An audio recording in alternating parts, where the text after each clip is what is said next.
அனைவருக்கும் வணக்கம். இந்த வீடியோவில் வரிசை கணக்கில் ஒரு கேள்வியை எப்படி சால்வ் பண்ணலாம்னு பார்க்கலாம்.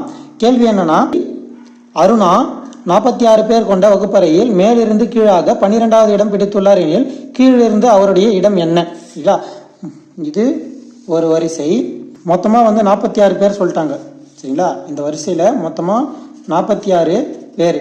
இதில் அருணா மேலிருந்து கீழாக 12வது இடம். இது மேலே, இது கீழே. மேலே இருந்து கீழாக 12வது இடம். இங்கே 12வது இடத்துல அருணா இருப்பாங்க. கீழே இருந்து எத்தனாவது இடம்னு கேட்குறாங்க. சரிங்களா? இவங்க மேலேருந்து 12வது இடம் பிடிக்கணும்னா அவங்களுக்கு முன்னாடி 11 பேர் இருந்தால் தான் அவங்க அடுத்த இடம், அதாவது 12வது இடத்த பிடிக்க முடியும்.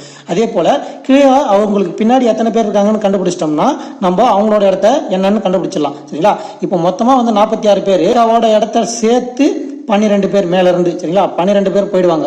46 பேர்லேருந்து 12 பேர் போயிட்டாங்கன்னா மிச்சம் 34 பேர் இருப்பாங்க. அந்த 34 பேர் தான் பின்னாடி இருப்பாங்க. இப்போ நம்ம 34 பேர்னு போட்டோம் இல்லைங்களா, அது சரியான ஒரு வாட்டி செக் பண்ணிக்கோங்க. 12வது இடத்துல இருக்காங்க. சரிங்களா? அவங்களுக்கு முன்னாடி 11 பேர், பின்னாடி 34 பேர். இது ரெண்டுத்தையும் கூட்டினீங்கன்னா 45 பேர் இருக்கும். இடம் 1 46. சரிங்களா?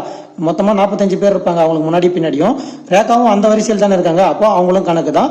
மொத்தமாக 46. அப்போ நம்ம போட்டது சரி. சரிங்களா? கீழே இருந்து ரேகாவுக்கு பின்னாடி 34 பேர் இருக்காங்க. அப்போ அடுத்த ரேங்க் தான் ரேகா எடுப்பாங்க, அதாவது 35வது இடம். இது புரியுதுங்களா? 34 பேர் அவங்களுக்கு பின்னாடி இருப்பாங்க. அவங்களுக்கு முன்னாடி இருக்கிற ரேகா 35வது இடத்தை பிடிச்சிருப்பாங்க. இதுதான் இந்த கேள்விக்கான விடை.